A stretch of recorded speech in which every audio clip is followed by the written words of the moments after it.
mau bertanya? Silakan. Yang tua. Waalaikumsalam warahmatullahi wabarakatuh. Ini masalah azan ya, Bos. Azan.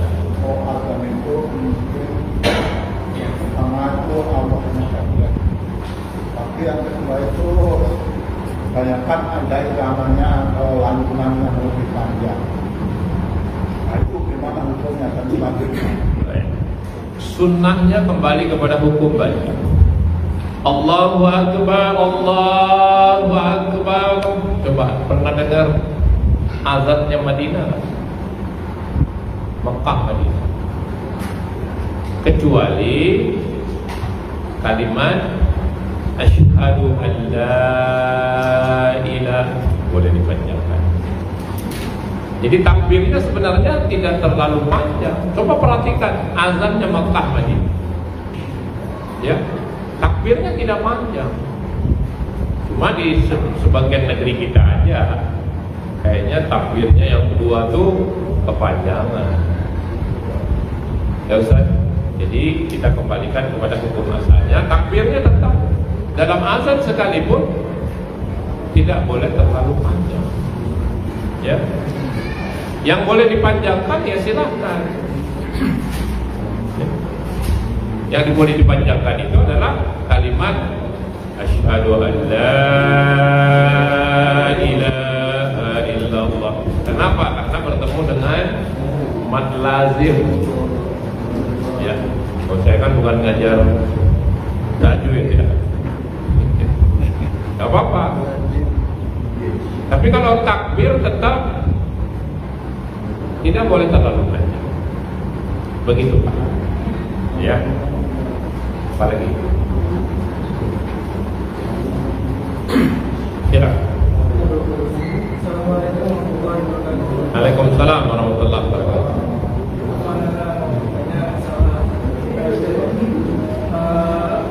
Sebagaimana tadi dijelaskan selama pandemi masjid kedua kemana dengan masjid sekitar 800 meter rumah kemana ke masjid 800 meter tapi hanya memilih yang jaraknya hanya 1 kilometer untuk sholat yang sahnya tanpa ketimbang yang sahnya jarak jaga jarak itu bagaimana intinya yang ditanya apa boleh atau tidaknya gitu? Iya, boleh nggak? Saya bawakan dalil Muadz bin Jabal radhiyallahu anhu. Beliau tinggal tidak bertetangga dengan masjid. Beliau datang jauh untuk berjamaah bersama Rasulullah SAW. Demi untuk berjamaah bersama Rasulullah SAW. Kemudian beliau pulang mengimami banyak orang. Nanti salat beliau 2 kali. Dengan dalil itu maka kita jawab boleh. Boleh memilih yang terbaik. Bahkan sebagian saudara-saudara kita saya lihat hari ini nggak hadir ya di Orang Harapan Jaya SPS, datangnya ke Al-Muhajirin. Si mana? Si Wendy ya? Ada kan? Datang ke Al-Muhajirin. Kenapa? Karena di sana nggak apa-apa, boleh, tidak masalah. Dengan dalil Muadz bin Jabal radhiyallahu anhu datang dari kampung beliau untuk berjamaah bersama Rasulullah SAW, kemudian mendapat izin untuk mengimami banyak orang di kampung beliau. Tuh. Dengan demikian boleh. Ya. Cari yang lebih utama. Tapi bagaimana Ustaz, saya repot ini kalau saya ke sana belum waktunya, belum apa. Ya sudah, tadi kita sudah bahas dalam keadaan darurat semua boleh. Ya. Ya. Nanti saya share lagi. Ya.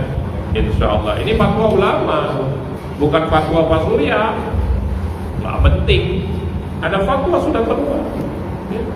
Fatwa para ulama sudah keluar kalau memang darurat dengan jaga jarak. Jangankan di negeri kita, ya, Di negeri Mekah Madinah aja pernah terjadi sejak pandemi ini jaga jarak.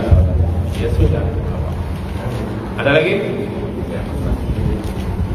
Ya.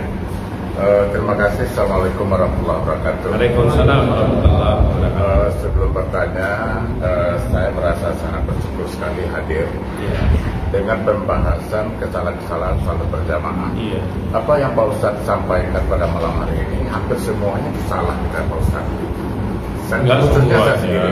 Enggak semuanya, ini Ustadz banyak di sini. Ya. Marah. Tadi masih koma Pak Ustadz, Ya. khususnya saya sendiri. Nah, itu yang belum saya sebutkan. Nah, baik. Yang pertama adalah Pak Ustadz, karena memang kita mendapatkan pencerahan agama dari beraneka ragam yang tidak tahu apakah itu didasari dengan logika atau ada rujukannya pasti. Nah, salah satu contoh misalnya, ketika Pak Ustadz tadi mengatakan ya memanjatkan Allahu Akbar imam, Allahu Akbar, saya pernah tanyakan kenapa kok panjang. Nah, dia mengatakan ketika kita mengangkat tangan itu, ketika itulah kita memasang niat. Nah ini, kembali saya juga berdialog dengan mereka. Kan niat itu ada dalam hati. Lah, di SD kan sudah diajarkan, ya, usalli, farda dan seterusnya. Lah, kalau itu salah, apa diajarkan? Nah ini pertanyaan yang tidak berkesudahan Pak Ustaz. Itu satu. Kemudian yang kedua Pak Ustaz. Ya, saya mengatakan tadi, saya sudah seumur ini, tapi apa yang Pak Ustaz sampaikan itu salah semua bagi saya. Yang saya lakukan selama ini, apakah saya beribadah berdasarkan logika, atau misalnya sesuai dengan salat lah, kamu harus boleh ngaku salat, satu kamar itu besar. Ternyata tidak seperti itu Pak Ustaz. Contoh, yang kedua adalah ketika salat berjamaah sedang berlangsung di masjid. Kemudian banyak orang yang terlambat berlarian untuk mengejar, ya, mengejar ke kiri kanan untuk merapatkan saf dan sebagainya. Jarang sekali kita melihat seperti yang Bapak Ustaz sampaikan itu berjalan dengan santai dan pelan. Seolah-olahnya kalau kita berjalan santai dan pelan, sepertinya kok aneh kita dilihat oleh orang lain. Ya, seperti tidak mensegerakan. Nah, jadi kita yang benar dianggap aneh. Itu yang kedua Pak Ustaz. Kemudian yang ketiga, ya seringkali ya ketika kita masuk dalam satu jemaah yang sedang berlangsung, ya kita melihat oh ini jemaahnya sudah selesai, sudah tasawuf akhir. Biasanya tidak sabar untuk menantikan imamnya mengucapkan assalamualaikum. Kalau sudah akhir ini udah bikin jemaah lagi. Nah ini juga sering kita lihat di beberapa masjid seperti itu Pak Ustaz. Nah oleh karena itu Pak, kembali saya mengatakan ini sangat berterima kasih sekali ya dengan adanya pembahasan seperti ini. Kadang-kadang saya beranggapan kajian kita sudah terlalu tinggi, tapi hal-hal yang sangat mendasar seperti ini, ya masalah salah, ya kita masih banyak yang salah. Nah oleh karena itu mudah-mudahan pada pembahasan berikutnya Pak Ustaz, ya ini masalah salahnya betul-betul menjadi prioritas utama bagi kita, agar kita itu tidak berlogika, tapi betul-betul berdasarkan rujukan kita mengamalkan pada sholat. Terima kasih Pak Ustaz. Assalamualaikum warahmatullahi wabarakatuh. Waalaikumsalam warahmatullahi wabarakatuh. Ini memberitahukan apa ditanya? Baik, kita bahas. Yang jadi permasalahan di kita ini melafazkan niat.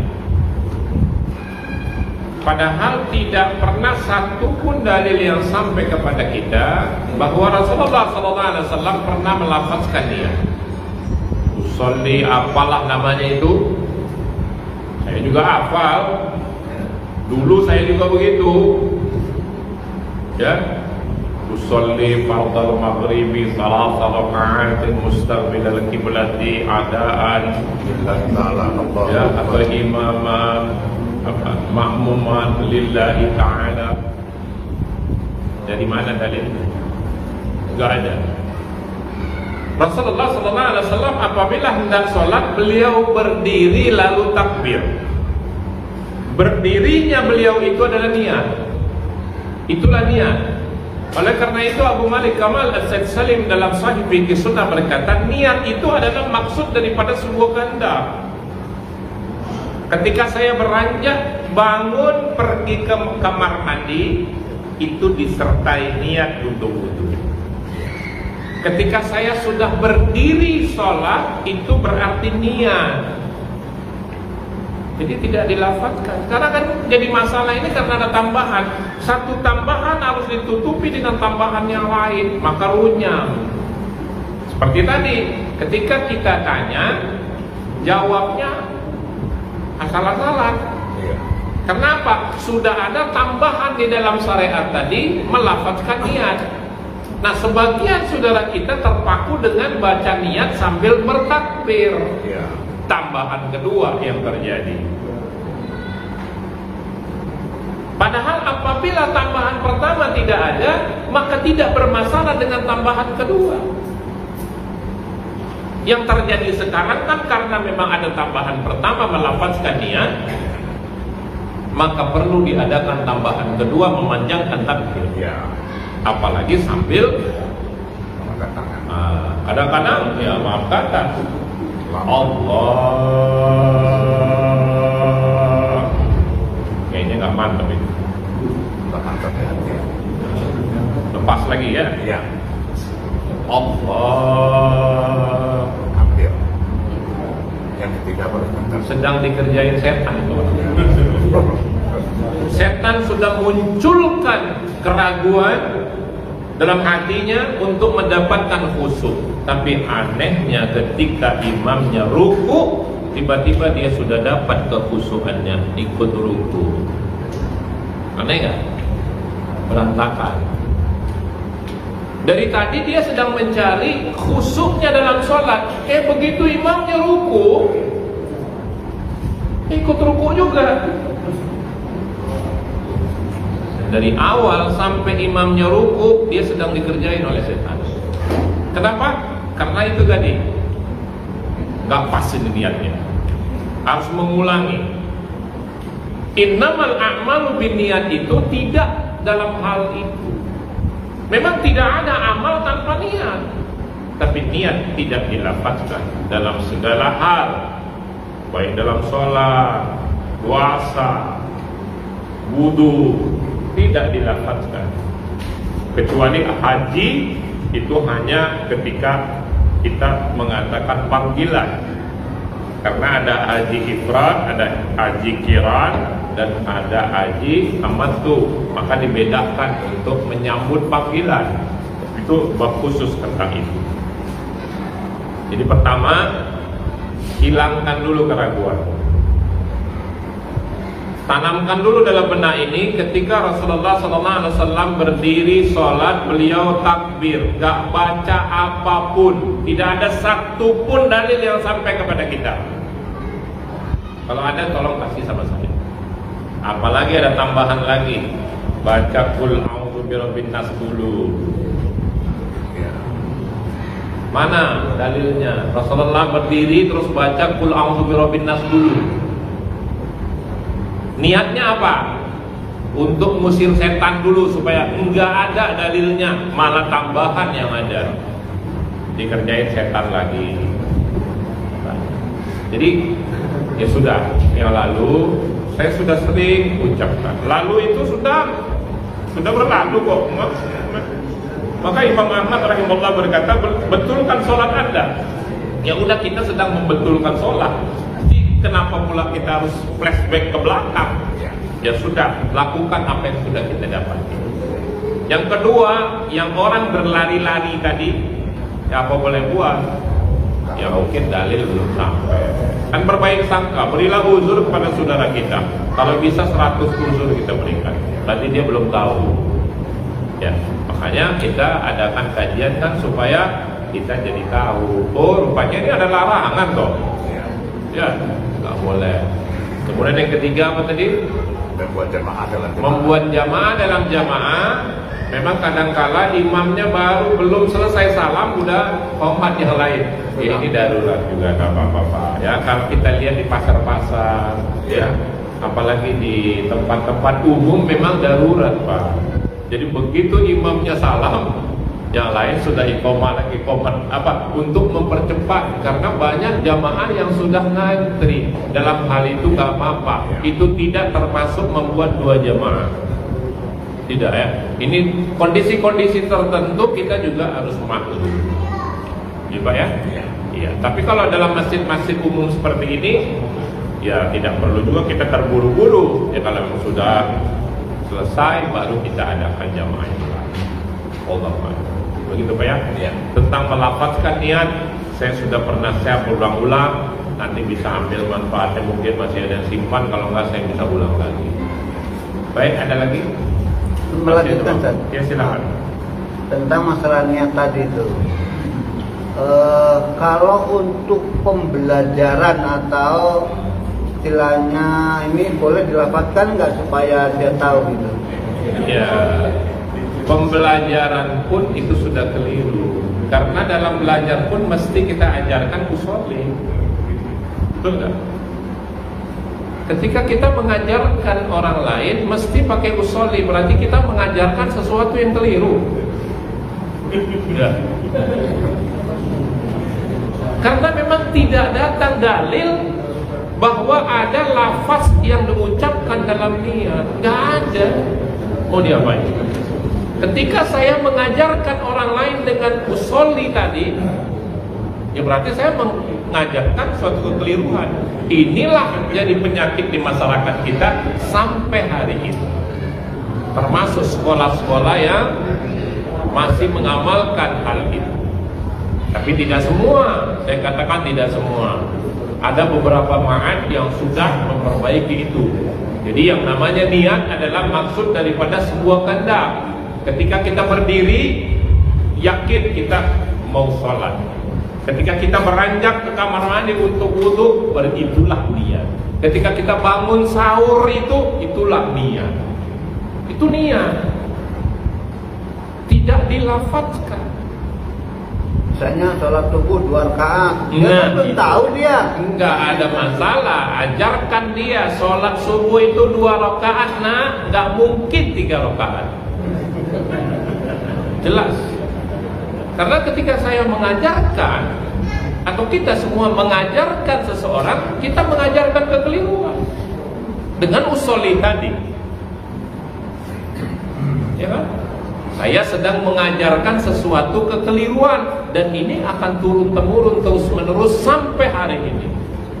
Padahal itu bisa ditegak. Enggak ada lafaz. Berdiri aja kau sholat. Allah tahu kau lagi sholat subuh. Karena sholat subuh nggak mungkin 3 rakaat. Allah tahu kau berdiri untuk sholat subuh. Dan seterusnya dan seterusnya. Hati ini, makanya dalam pembahasan Ibnu Taimiyah rahimahullah tentang bab niat, beliau berkata, niat itu perbuatan hati, bukan perkataan hati. Ini keliru lagi memahami. Dikirainnya perkataan hati, makanya baca usollinya dalam hati, sama aja. Perbuatan hati. Perbuatan hati itulah niat. Ya ketika saya berdiri itu niat. Ketika saya melangkah dari rumah ke masjid itu sudah niat. Mau apa lagi? Sehingga kita tidak melafazkan niat. Tapi karena kayaknya saya ngomong panjang lebar juga, kalau nggak ada fatwa-fatwanya kayaknya udah enak saya. Saya kirim sekarang. Hukum melafazkan niat. Iya. Ya karena begini Pak, sederhana. Kita jangan menyalahkan yang lalu. Sudah, selesaikan sudah. Kita ini sekarang adakan perbaikan, yang akan datang minta petunjuk. Cuma itu kok sederhana sekali. Kenapa sih kita harus menyalahkan ini segala macam? Udah telat kita ini sekarang. Ya. Habis dulu saya diajarin begitu, ya udah dulu begitu, sekarang nggak begitu, sekarang begini. Udah. Ya. Jadi kalau sistem mangkul, jadi kalau bicaranya ya kita ya sanad. Memang kalau untuk kejujuran ya ketika kita menyampaikan sebuah dalil ya harus tahu sanadnya. Ini umum. Sebagaimana yang saya sampaikan barusan, riwayat siapa, Bukhari, Muslim, ya, dan lain sebagainya yang disahihkan oleh siapa, ini semua sanad. Ya, tentang itu sementara kita ini nggak kelasnya gitu. Nunjuknya gitu, kita ini nggak kelasnya gitu. Nggak pernah saya kesini nunjuknya. Ya, saya ini nggak kelasnya. Tapi kita mengambil apa yang sudah ada dalam catatan para ulama. Ulama yang mana? Yang kita sedang bahas kitabnya. Ya. Apakah kalau kita mau mengadakan satu hajatan harus nyekar dulu gitu ya? Iya. Tidak ada dalil. Tidak ada sangkut pautnya nyekar dengan hajatan. Ya. Tolong perhatikan tujuan ziarah, ingat mati, tidak terkait dengan sebab apapun kecuali itu. Mau Ramadan, ziarah kubur, tradisi siapa? Hindu. Apalagi? Mau lebaran, mau nikah, mau adakan hajatan, plus ngomong lagi sama kuburan. Tambah-tambahannya udah lengkap itu, lengkap banget itu. Minta izin dulu. Ya, besok saya mau nikahnya, kurang kerjaan. Apa kata Allah? Kau tidak bisa membuat pendengaran orang-orang yang ada di dalam kubur. Surat 35 ayat 22, coba lihat. Jelas. Dan saya tegaskan sekali lagi, tidak ada kaitannya nyekar atau apa. Nyekar itu apa? Ziarah kubur, betul ya?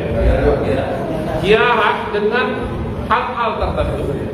Tujuan ziarah itu hanya ingat mati dan memperkecil cinta dunia. Hadisnya 607 dan 608. Silakan dibuka.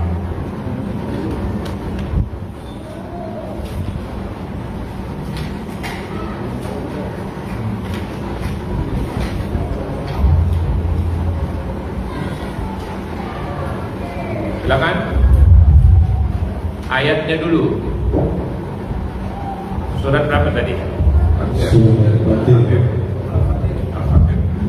Nah. Surat Fatir ayat 22. Dan tidak pula sama orang-orang yang hidup dan orang-orang yang mati. Iya. Sesungguhnya Allah memberikan kebenaran kepada siapa yang dikehendakinya, dan kamu sekali-kali tidak sama menjadikan orang yang di dalam kubur dapat mendengar. Nah, mau ngapain? Ngomong sama kuburan. Allah katakan kau tidak bisa membuat pendengaran kepada orang-orang yang ada di dalam kubur. Secara umum, dan ini juga sudah pernah saya share tentang pembahasan itu ya. Saya nggak mau ulang lagi. Apakah orang mati bisa mendengar? Baru-baru ini kok saya kirim. Nanti dicek aja lagi. Gitu Pak ya? Buka hadisnya 607, 608. Biasakan kita ngaji dengan dalil supaya tidak ada kata-kata katanya. Nggak boleh. Allah benci dengan orang-orang yang ngomong katanya, itu nggak boleh. Jadi tujuan ziarah apa? Ingat mati, memperkecil cinta kepada dunia karena kita bakal mati. Tidak ada kaitan apapun. Ya, tidak disebabkan karena menambah satu sebab itu adalah bid'ah. Tidak. Baca 607, 608. Hadis nomor 607 dari Buraidah bin Usaid Aslami berkata, telah bersabda Rasulullah SAW, aku pernah melarang kamu daripada ziarah kubur, maka sekarang ziarah. Riwayat oleh Muslim, Tirmidzi, tambah karena ziarah itu mengingatkan kita pada akhirat. Nomor 608, Ibnu Majah tambah dari hadis Ibnu Mas'ud, dan dia mengurangkan keinginan kepada dunia. Itulah tujuan. Ya, 608-nya sudah dibaca ya. Ya, jadi mulanya memang dilarang ya. Kemudian diisikan untuk apa? Tujuannya ingat mati, memperkecil cinta kepada dunia. Jadi pada tanggal 14 Agustus, ini saya masih simpan. 14 Agustus saya kirim apakah mayat tahu ketika diziarahi. Ada ikhtilaf di kalangan ulama. Kemudian dalam tanggal 19 Agustus saya ada kirim apakah orang mati bisa mendengar. Nanti dicek aja lagi WA saya ya. Gitu. Terus tanggal 28 Agustus hukum membaca Al-Fatihah untuk mayit. Dah.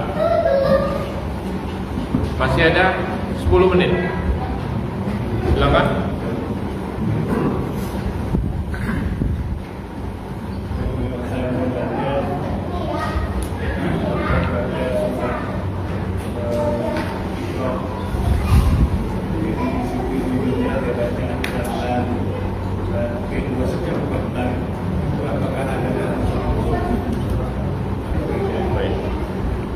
Jadi ada 15 tempat. Jadi sujud tilawah itu ada pada 15 tempat. Kita cek sekarang.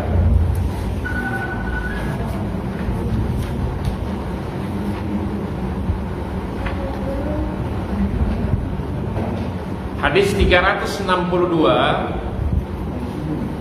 sampai 369. Ada pada 15 ayat sujud. Coba saya cek dulu langsung, saya bisa share ya. Ini dalilnya dulu.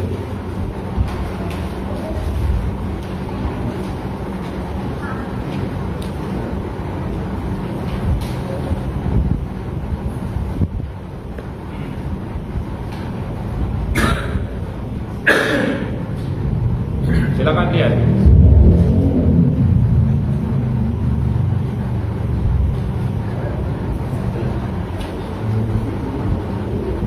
...362 sampai 369.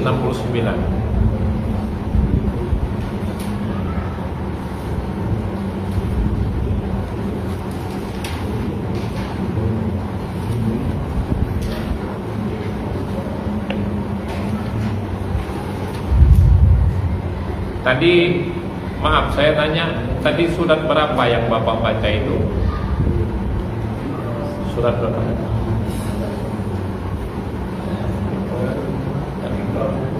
Iqra, surat Al-A'la. Betul ya? Surat Al-A'la.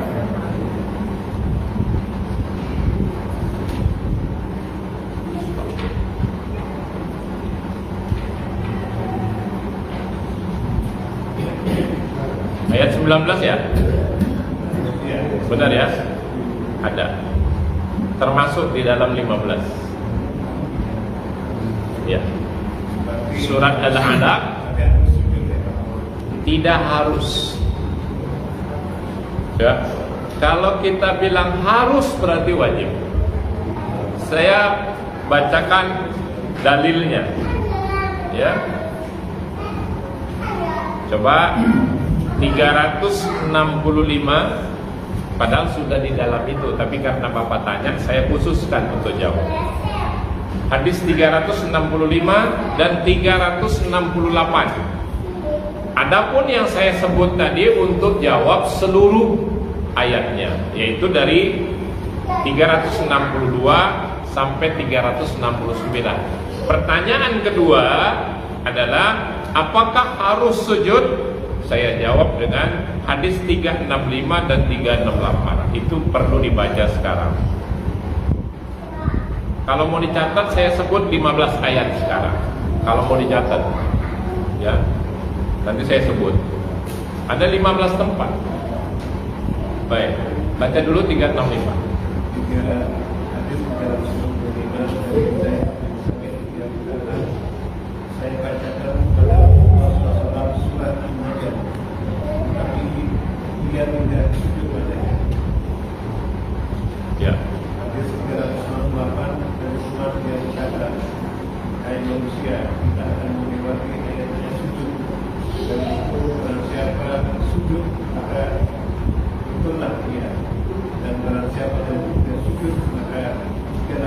Sudah terjawab ya.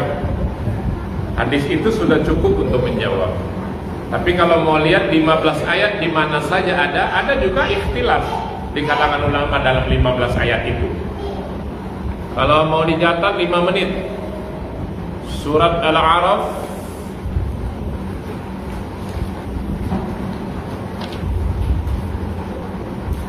ya, surat Al-A'raf surat 7 ayat 206. Surat 13 ayat 15. Surat 16 ayat 49 dan 50. Surat 17 ayat 107 sampai 109. Surat 19 ayat 58. Surat 22 ayat 18. Surat 22 ayat 77. Surat 25 ayat 60. Surat 27 ayat 25 dan 26. Surat 32 ayat 15. Yang selalu diamalkan sebenarnya surat As-Sajdah. Namanya aja surat As-Sajdah yang barusan saya sebut ya. Biasa dipakai hari Jumat subuh. Ya. Kemudian surat 41 ayat 38. Adapun surat 41 ayat 37 itu hanya menurut Malikiyah, tidak jumhur. Kemudian surat Shad itu adalah surat 38 ayat 24. Kemudian surat An-Najm yang dimaksud dalam dalil tadi yaitu ayat 62. Pernah dibacakan di hadapan Rasulullah SAW, beliau tidak sujud. Itu dalil tadi.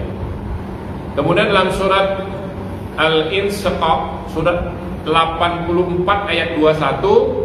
Dan terakhir pertanyaan Pak Ustadz Zul surat 96 ayat 19. Surat Al-Alaq. Sudah.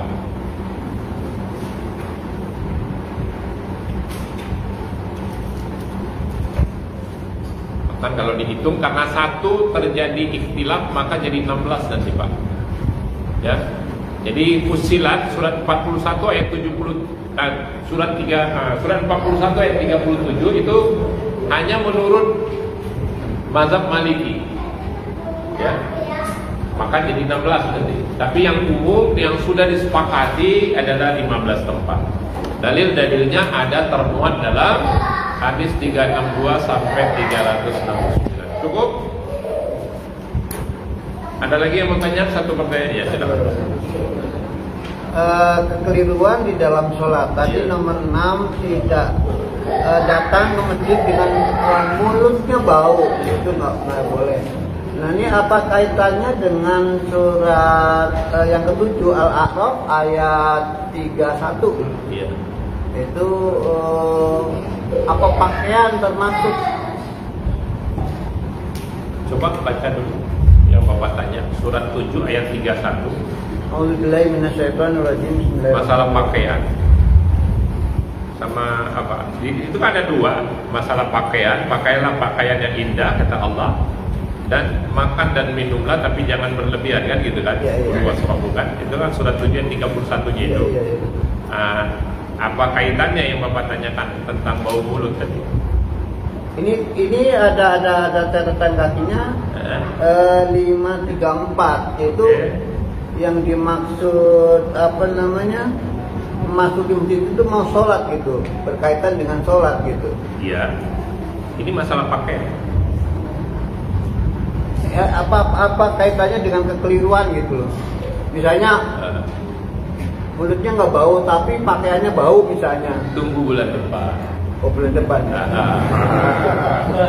Simpan dulu. Karena itu masuk kepada kesalahan-kesalahan imam, termasuk pakaian. Betul. Termasuk. Berdasarkan ayat yang Ustaz tanyakan tadi, ya, di sini ada perintah dalam semua sholat, bukan hanya ke masjid saja, betul. Ada footnote di situ. Ada. Ya.